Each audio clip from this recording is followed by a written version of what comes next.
Space, the final frontier. This is the podcast, State of the Federation. Its continuing mission. To preview strange new ships. To seek out new builds and new combinations. To boldly go where no show has gone before.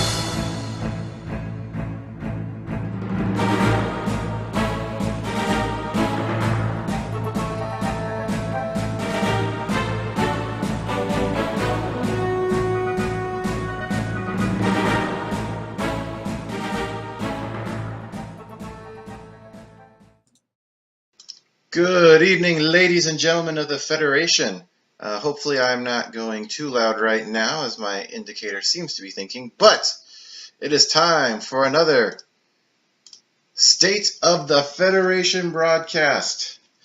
Hi guys, welcome to another State of the Federation. Today we're discussing all of the wonderfulness about worlds, and you'll notice we have a bit of a new setup. We are testing the setup for any broadcasting we're going to get to do actually at the Worlds event, so if there's a couple technical hiccups, we're hoping to work them out now. Isn't that right, David?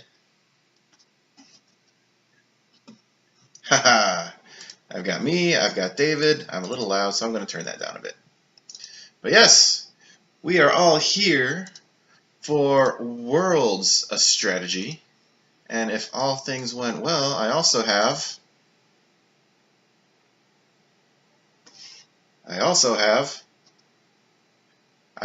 one moment, please. There we go. I have brought back the board. Woo, look, there's planets on the board.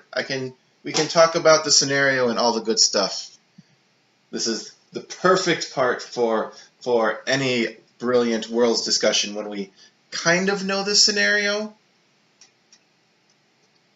Kind of might be other things we don't quite know yet because it wasn't exactly very thorough.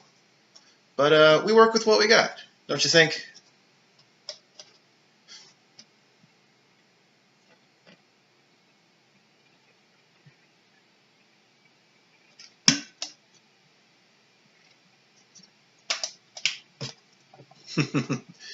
Indeed. All right, so first thing for Worlds. The scenario that we found up on WizKids' sites, strangely enough, not located in the rules section, located just in the prize description section. Oh, don't disconnect on me. Come on now. And back again, talking about the scenario for Worlds, is a very simple scenario.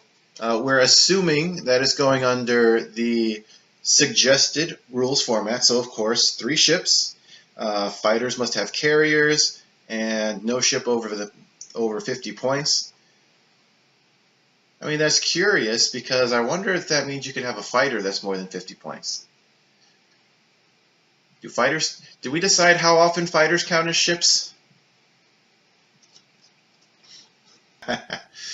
Oh, I think I've got sound for you, David. Welcome back to State of the Federation. I don't know how much you heard of David's new show that he's doing, but you should definitely check that out. David, why don't you share your show as the second opening to Star Trek State of the Federation tonight? Yeah, I'm doing a new show on YouTube. It's called The Shipyard, and I'm basically doing a combination of reviews and going through every single card in the game, ship pack by ship pack, and trying to find a use for everything. It's quite possibly a fool's errand, but it's a personal challenge. And so maybe the use I find is completely casual, completely funny, and has no competitive use whatsoever. But I was kind of looking through things, and I'm like, Takar from the Deep Space Nine crew pack, that might have some use in this game. He's pretty fun. Yeah, if nothing else, it's making me go back and reevaluate cards, which is always a good thing, especially in light of the Borg rulings. So I think, if anything, this is the time to go back and look at cards.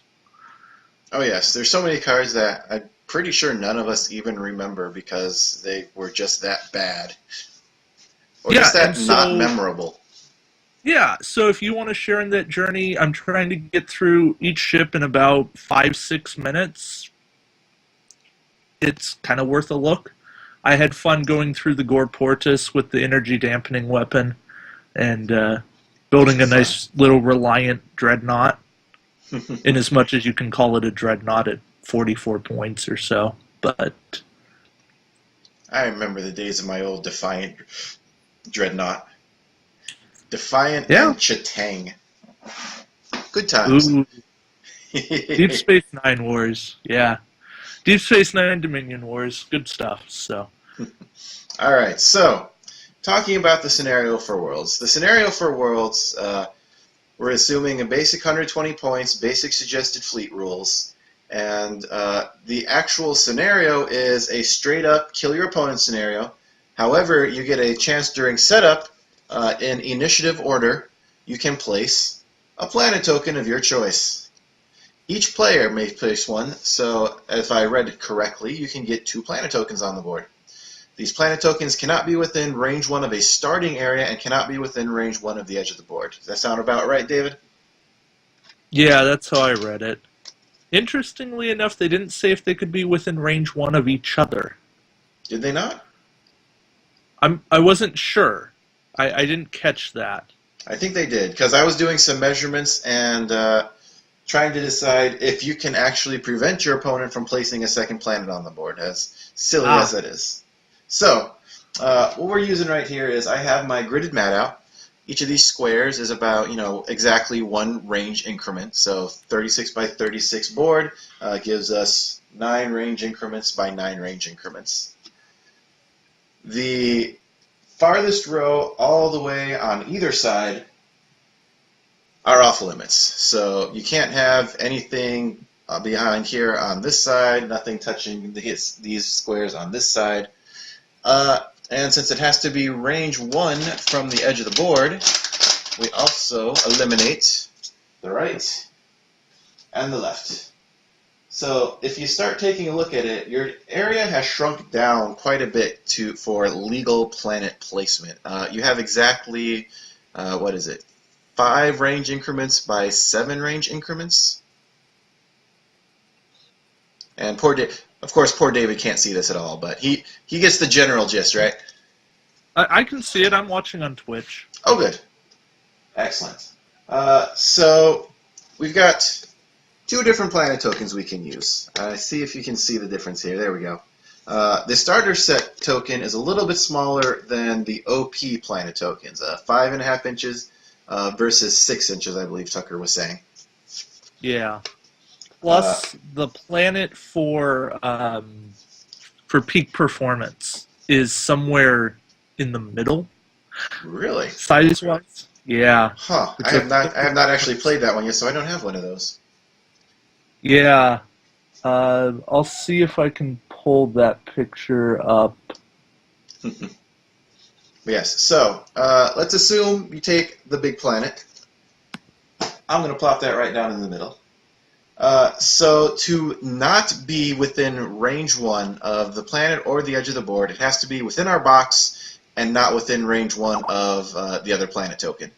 As you can see, I'd have to be about there. I can get it to the sides, but it's definitely not going to fit between the planet token and somebody else's side of the board.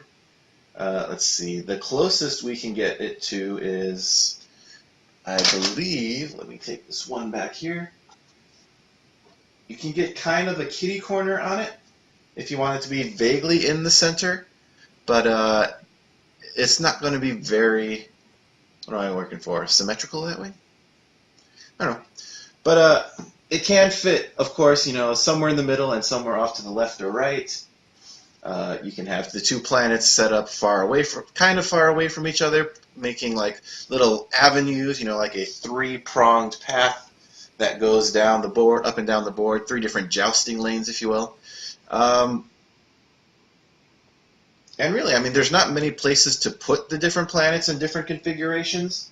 However, I think it will affect the opening game enough that this is going to be an important part of what's going on.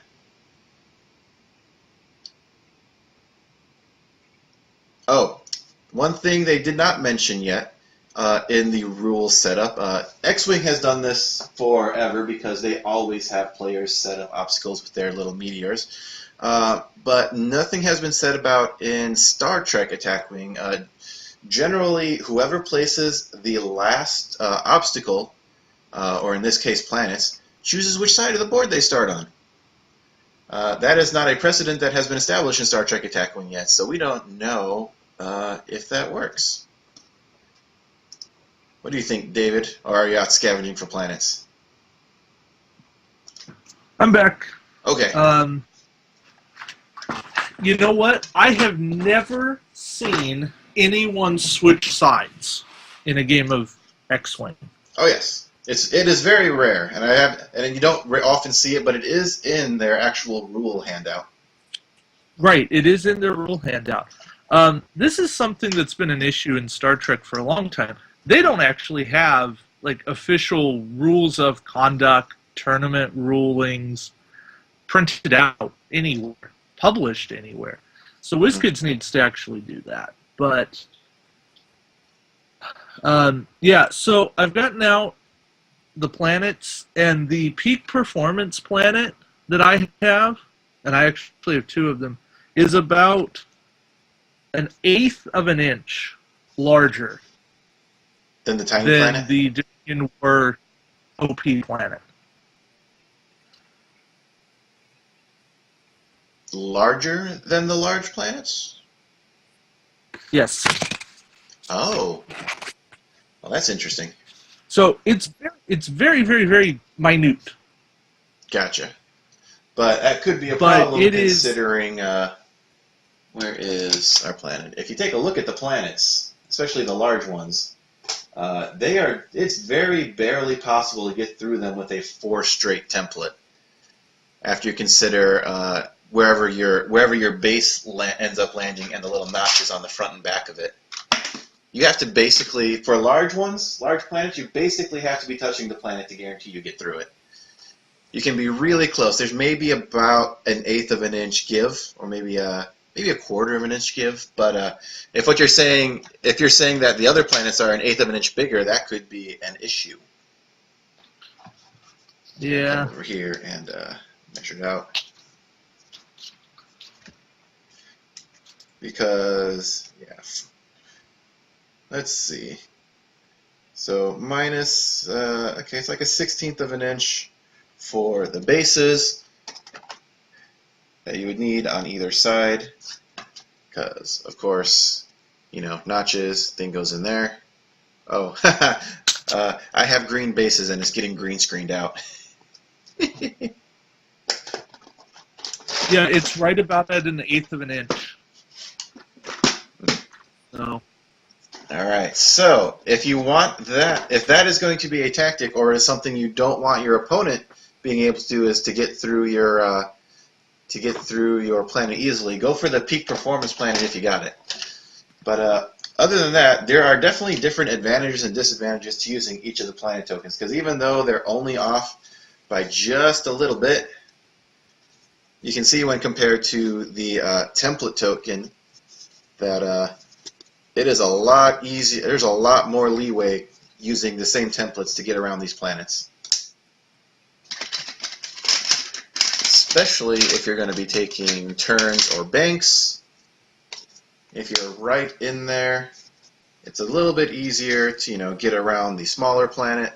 Larger planets, you pretty much have, of course, like no chance. Right. If you're trying to use a planet as something that might get in the way, but you want to be able to shoot through it, take the starter planet. Mm-hmm. Starter planets if you're are my looking favorite. for something to be like a get in the way, hide behind, but you also want to be able to get through it or around it, then probably Dominion War. And if you want something that's going to give you a better chance to hide, go peak performance. Mm-hmm. The really important one to notice, the 3 bank, which is the top bank for a lot of ships, will get you through the smaller planet from like a head-on angle. It will not get you through this guy. Not even close. Very sad. Yeah, so for maneuvering, I definitely like the small planet. The bigger planets, however, of course, take up just a little bit more real estate, and that can make it harder to maneuver, especially if you're bringing a hearty complement of cloaked mines at your disposal. Yeah. Because if you have a planet all the way on the edge of the board, and all the way on the edge of the board there, now you only need basically 2 cloaked mines. Not even. 1 cloaked mine can cover a heck of a huge distance in the middle of things, because range 1 in all directions, they could scoot by just barely next to the planet. Of course, that assumes that they don't take that extra 1/8 of an inch and hit the planet, or that 1/8 of an inch and get into the mine's death zone. And as some of us may have seen before, Star Trek maneuvers are not always that precise. Especially since everything you can do requires a minimum of a 1 template. Know what I'm saying? Yeah, it gets pretty hairy. And no, we're not talking Chem. Or the hairy gamers. Yeah. Yeah. What if they're going to be over at Origins? That'd be cool. No, they were probably Quiet at UK Nationals. Oh, that's right. They're Which UK I heard based. was this past weekend, and we haven't heard anything from them. But Yeah, anyways, because we only had a couple nationals in preparation for Worlds, mainly U.S. and Canada. I almost said Canada because that is a real country, people. Mexican, Peruvian, and Chilean. Chilean. Had a couple South America ones, and I have not seen a lot of news about the European ones. Oh, Australia was coming up too, but I don't think we're going to be seeing them up at Origins this year. I know the South American ones didn't run Star Trek. I know at least one of them did, but I don't think all of them did. I know one of them had D&D. I don't know that any of them had Star Trek. Anyways. Gotcha. But yeah. Yeah. So, how do you want to plan your tactics around your planet building? Well, the planet laying portion is completely optional. You get to choose if you want to put down a planet, and then 2, which and where you want to place it. So, I don't know, David, what are your thoughts on just basic planet placement for this thing? I mean, this isn't something we've really dealt with before a lot, if at all. I think the only time this has ever come up it actually has been after the arena battle. Right. I like having a planet. I would probably... I'd say this. For sure, if I have initiative, I'm placing a planet on the board. I'm not going to opt out of it. Mm-hmm. And I'm probably placing it about 1/3 of the way in. Closer to your side? Yeah, so I'm not going like all the way on the edge, but I'm probably going on your map, maybe centering the planet like 3 grids over. Mm-hmm. So it's in like grid 3 and 4, something like that. I don't know. Mm-hmm. Yeah, maybe something like that, and then just see what my opponent does. Mm-hmm. I kind of like that because I like having the planet actually closer to your side because it gives you a close piece of cover to run to. One of the things that I saw back at regionals was that the ships that had a 6 forward, mainly Voyager at that point in time, but anyone that has a 6 forward or even a 5 forward can really just get right up next to the planet and really go far. Because, I mean, from there, the 6 forward really just brings you right next to pretty much everything, because you're right there. That gives you a good angle around the planet. Like, you'd think you're safe kind of like right here. You are not. Yeah. Well, and let's be realistic here. A lot of the planet placement comes down to what your build is trying to do. Mm-hmm. If you are attempting to joust, you don't want a planet on the board.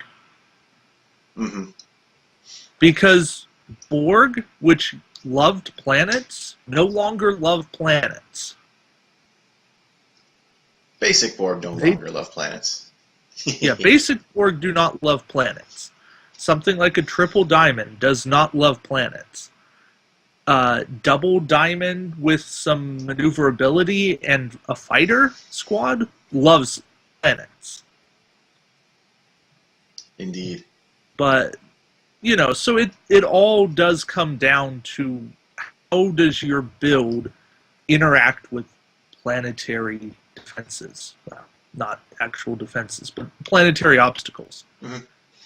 Like, I was trying to go through some of this earlier, and it's like, what builds would I use that actually don't want a planet? And honestly, I couldn't really think of any that don't benefit from having planets to run around. Like, even your basic, like, 3 or 4 Klingon ships, straight up jousting fleet, don't they want a planet to hide around? I don't know. Maybe I haven't played that side of things in long enough. I would say fighters in the long game don't want a planet because they can get outrun. Mm-hmm.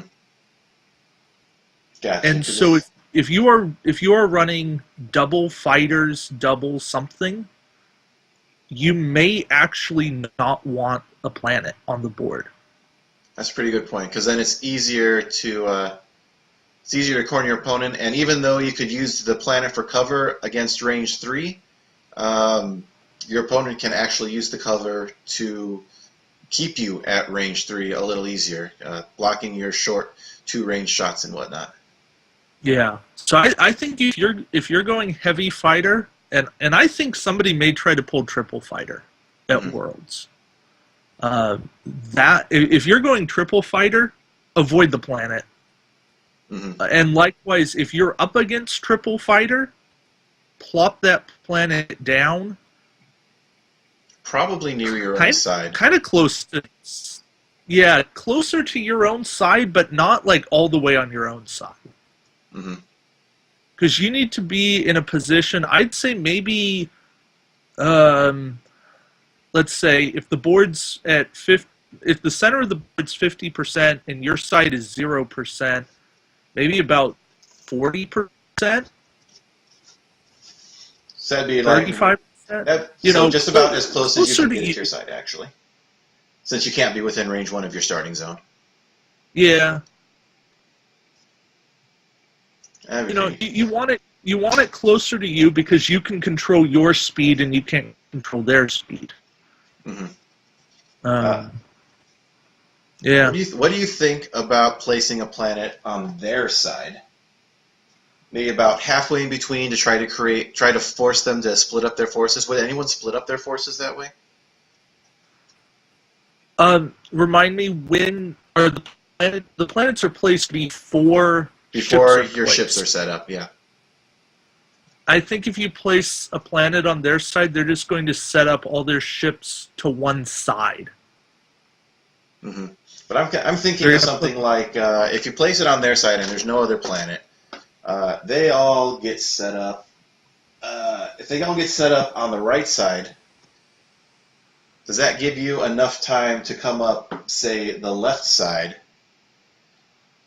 in a little kind of jousting lane, cross corner jousting lane? Since the fighters are a little bit slower, like even if they are farther around on there, if you speed by, you should be able to, of course. This is assuming one thing, and that's that you're running cloaked mines. That I can come up the side, mine the center, and force them to come through me and get around the far side of the planet by the end of that. So here's what I'd say. if they have initiative, Mm-hmm. I might do the planet on their side if they decide not to place the planet. Mm-hmm. Because then I have the tactical advantage of messing them up. But if I have to place that planet first, what stops them from then placing the planet to block one of my sides, and then they place on the opposite side? Mm-hmm. Basically placing it... Where did I put my other planet? Oh, there it is. Like if they set up on if they're planning to set up on one side, they can put it smack dab in the middle of where you want to go. Right. Plus, this comes into your point. Well, then what's preventing somebody from saying, I want to change sides? Mm-hmm. Which is a good point that And we this don't is know the quite yet. question we need to find out. Like this is a legitimate thing that I would ask. And actually, we have qualifier rounds to get this nailed out before we get into the actual competition. Mm-hmm. Yeah. I like the idea of 2 planets. It's beyond just being different. Cover is something I've always liked because it also rewards really good maneuvering. Yeah. And if you're I a wish build they that would throw out some other obstacles, derelict ships, not just like 6 asteroids. We don't want this becoming X-Wing, but something more than just the objective tokens that we have, because circles are what they are, but something with shape. things that are things that are just kind of large. Like we have planet tokens, but even something larger than that, you could have like a 1-foot amorphous kind of blob nebula area that you go in and something happens. Yeah. Or can't shoot through easily. Yeah. Maybe if we ever get a second starter set. Yes. If you are very fighter dependent, you'll probably want as few planets as possible. The other difference, though, is if you're going for a fighter, if you're fighter heavy and your opponent has something just to basically outclass your fighters, at that point you want the planet back. For example, you're running 3 fighter squadron and your opponent's running 2 fighter squadron, but they both have Galler class phaser banks to shoot you at range 3. Right. Mm-hmm. Then take the planet back so that you can kind of control range. Mm-hmm. I think that's the thing. You need to study your opponent's list, know what you're up against before you make decisions about how you are placing planets. Mm-hmm. I think if anything, Wiz could put this game back into the hands of tacticians and who can make those quick strategy calls the best. Mm-hmm. So, remind me, David, are you familiar with the Federation fighter dial? Pretty much. Does it have 3 turns? It has 3 banks. Gotcha. So if you are running Federation fighters or Sea Federation fighters, if they run headlong into the center of a planet, they cannot escape it. Because they only have 3 forward, which does not get through the planet. They have 3 bank, which also does not get through the planet. And they don't have the 3 turn, which is the only thing that would have gotten them through the planet. Yeah. So that is a little thing to definitely be both cautious of and perhaps able to try to get your opponent into that kind of position. It could be helpful for you. Although I'm not sure how you can get them in, because I wouldn't count on something like faked messages working on fighters. That's a good point. Although try it. See what a judge rules. If you find some way that you can just... If there's fighters and you know really where they're going to be going and you're moving before them, blocking is going to be another important part of this game again, from what I can tell. Especially if you have like a small agile ship that you're probably not going to care if you're going to lose too much. Mainly that basically leaves you though with the Romulan science vessel. And I generally use my Romulan science vessels not as interference, but as heavy support. Right, Martok. Mm-hmm. But if you're running something like small Klingon ships, like Katingas or Birds of Prey, they could probably get in there and go for blocks. And if you block them at just kind of the wrong angle, they might get forced into a position where they can't move.